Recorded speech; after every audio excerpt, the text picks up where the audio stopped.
facility. So we had our electrical energy target and we had our heat energy target. If we work in quadrant A, we make excess heat. So we don't want that condition because excess heat simply gets rejected to the environment. So that's a complete loss in the system. So that really eliminates both A and B from consideration because both of those are, again, on the high side of the heat energy target. Up in quadrant C, we would generate more electrical energy than what we need. Now, you'll often hear people talk about, oh, well, I'll install solar panels or a wind turbine on my property, and if I generate more energy than I need, I'll sell it back to the grid. Well, at this point in time, I have yet to hear that that has ever been successful.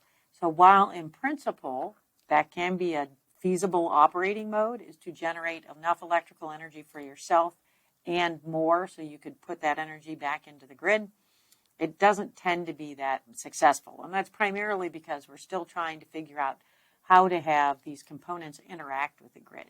So often what I hear is instead people generate excess energy and they just put it back into the grid and they're not paid for that. And again, that's just because we're still trying to figure out how the power companies can actually monitor that, how can they use that energy because it's not dependable, it's very intermittent. So it makes it very challenging, very transient system. So while in principle, quadrant C could be a good place to operate, in practice, it's not. It's a hard place to be. So that really says is that you want to undershoot both your heat and electrical energy needs. So what you have to identify is essentially what's the steady baseline electrical energy needs for your company or your home, and what are the steady baseline heat energy needs. And then what you would do is supplement. So if this is your target, you would supplement this energy difference from the grid, and you would supplement this heat difference from some sort of supplementary heating. So if it's a boiler or a furnace or something like that. But hopefully this got you thinking about how this is a pretty hard system to design for, because we not only have these are average operating conditions, but now imagine that you would have diurnal variation and seasonal variations that you would have to consider too. So again, hopefully it got you thinking about all these issues. Okay, so let's step back into this waste heat recovery business. So we talked about waste heat recovery for combined heat and power, and we saw our little example of that. In principle, again, that's a great thing to do. In practice, we have to be pretty thoughtful about how to do that effectively. Combined cycles are another form of waste heat recovery. And in this case, what we're going to do is realize that my air standard Brayton cycle, or if you prefer, my gas turbine power system, generates a lot of waste heat. So let's go ahead and sketch that up here.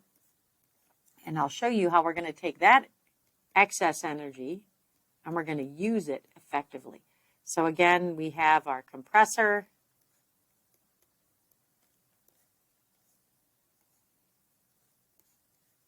We compress air from the ambient. So this is typically this state. I think I labeled this state 1. This is going to be typically just drawing in air from outside, so 298 Kelvin. And pressure at state 1 is typically going to be atmospheric, right? So we draw this from the ambient. We compress that air to state 2. We add heat by burning natural gas, propane, whatever our combustion source is, from state 2 to 3. And then again, as we've done before, as we harness that energy to generate work out through the turbine. So this is my work in to the compressor. And what we recognize again is this is a high energy, high enthalpy, high temperature fluid at state 4. So what we're going to do is take those exhaust gases, and here's where we're going to be pretty clever, and we're going to couple the exhaust energy of my Brayton cycle with a Rankine cycle. So let's show you how we're going to do that. So remember the basics of our Rankine cycle say we have to have work in. Hopefully you can read that as pump. And then remember we had our steam generator here.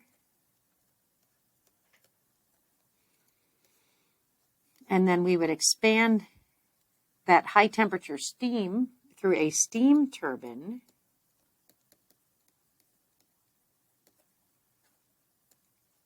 And then we would condense the water back to liquid phase through my condenser.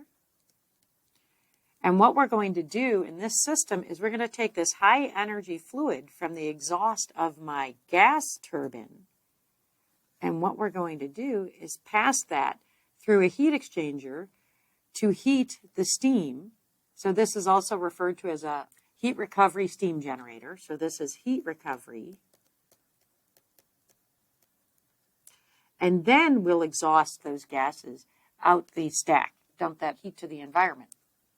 Now, so this is going to be exhaust to environment. Okay, this heat transfer is going to occur without mixing the fluid. I don't want to mix the air with the water. So this is a two-fluid heat exchanger where there's no mixing between fluid. So this is air and this is water. And in this heat recovery steam generator, there is no fluid mixing.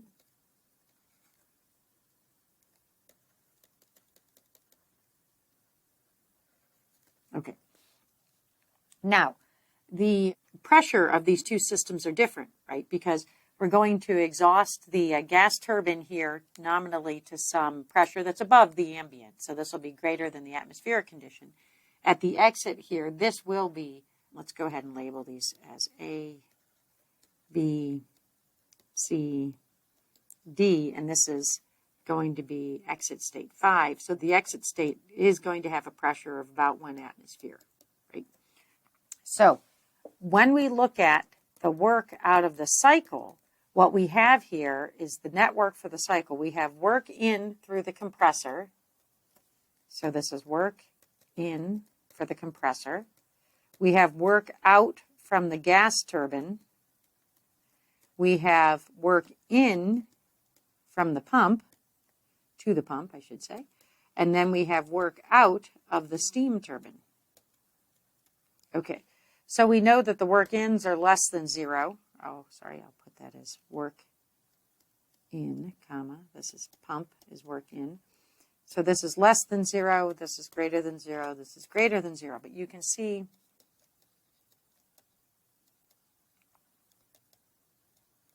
that we have 4 work transfers in the system. So now if we consider the net heat transfer for the system,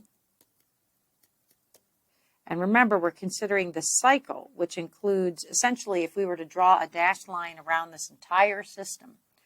So we have heat transfer in from the combustor of the Brayton cycle, right? So we know that's going to be greater than 0. Here, I'll draw a line so we understand that these inequalities refer to the work transfer, and these are the inequalities for the heat transfer. And then we come over here, and let's go ahead and label that we know we have Q out, or heat transfer out of the condenser. So we have plus Q condenser out, and we know, again, that's going to be less than 0. And here's where we want to be thoughtful. The heat transfer here that occurs between the air, the hot air, which is the exhaust of the Brayton cycle, and the steam in the Rankine cycle is entirely within the overall cycle.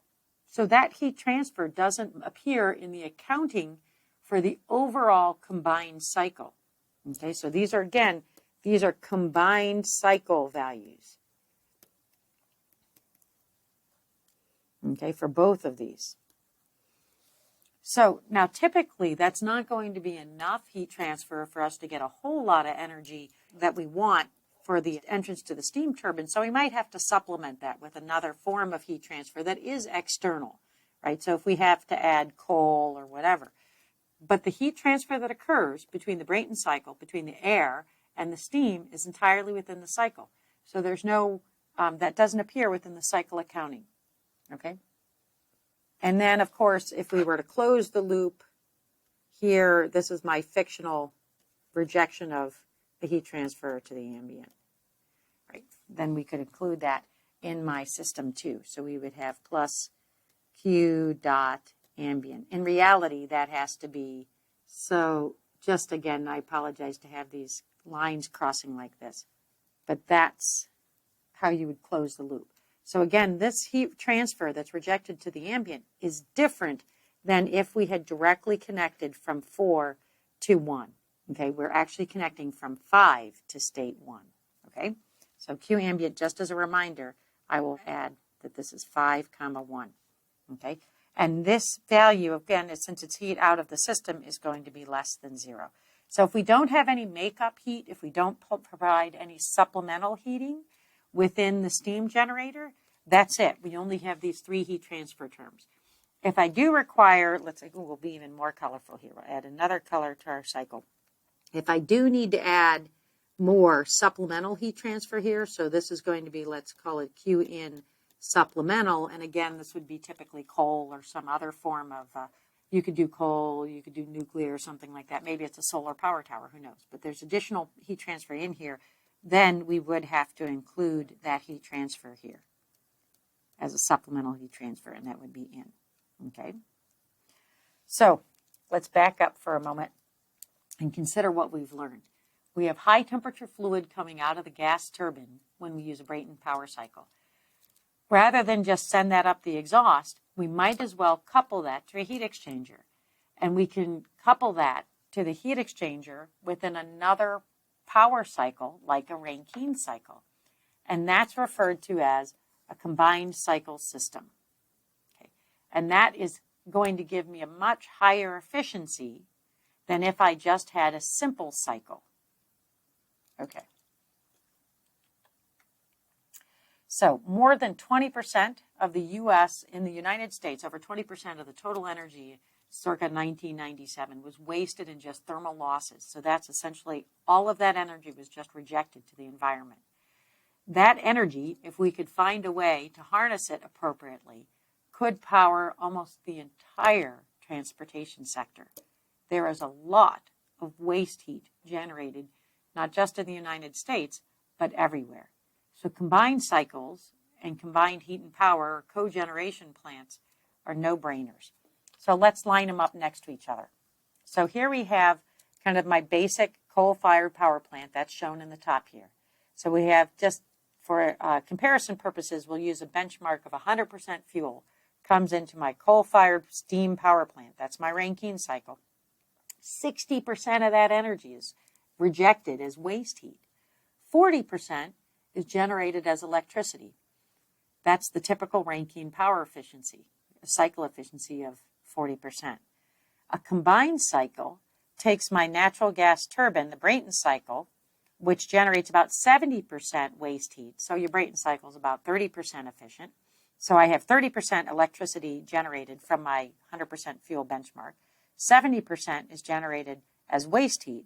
I can take that 70% of the waste heat, put it into a Rankine power plant, and again with my 40% efficiency, and I can get 28% electricity out of that system.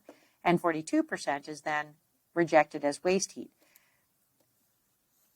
That means your combined cycle has an efficiency for just electricity out of 55 to 60%. So that's that's a huge improvement in the electrical efficiency out of my combined cycle. Now, if we compare combined cycles to cogen, that's what we've got in this slide here. So remember, when we generate power, we always reject heat because these are heat engines. That's what these are based on.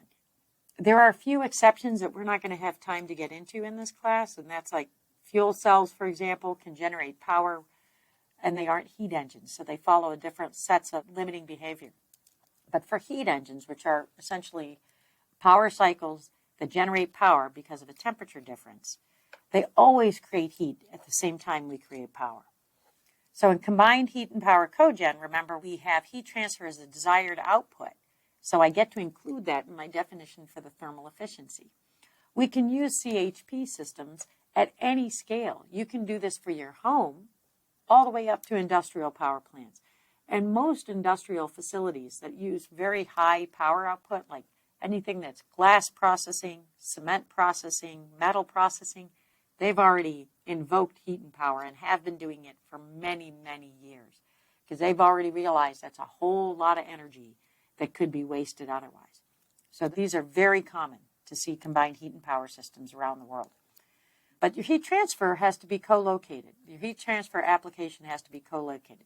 So like in my example of the University of Michigan power plant, we have a hospital right next door, so we can generate that heat and use it literally right across the street. So we can't transfer that heat large distances. Otherwise, CHP is the right answer. Because if we look at my little sketch that I've drawn here, the combined heat and power plant, again, if I take 100% fuel in, if I generate electricity and heat as the desired output, I get 90% of that fuel energy is effectively used to create electricity and heat. That's awesome. I only have stack losses of 10%. That's the right answer. Okay. But if I don't have a co-located application for heat transfer, or if I can't quite hit the targets, if they're very different, right? If the electrical energy target is very different than the heat transfer energy target, these systems can be very cumbersome and they aren't as efficient under those conditions. So instead, the combined cycle power plant is, again, a sort of no-brainer. That's where we got this 55 to 60% useful energy is created. And I say it's sort of a no-brainer because, well, you're adding an entire set of power plant equipment, right? You have the heat exchangers, you have the piping, you have another turbine, a steam turbine you want to add to that system. So there's a lot of capital equipment involved with creating a combined cycle power plant. But if we compare that to our baseline, where we're only generating 30 to 40% of useful electrical energy, seems like we really need to focus on making sure that we're smart about how we make our power plants, where we locate them, and how we design them to hit our energy and heat transfer targets. Okay, that's going to be the end of our discussion of the technical details of how to analyze stationary power systems. Next, we're going to move on to talking about the energy carriers, and we're going to start with a discussion of the fossil fuel reserves.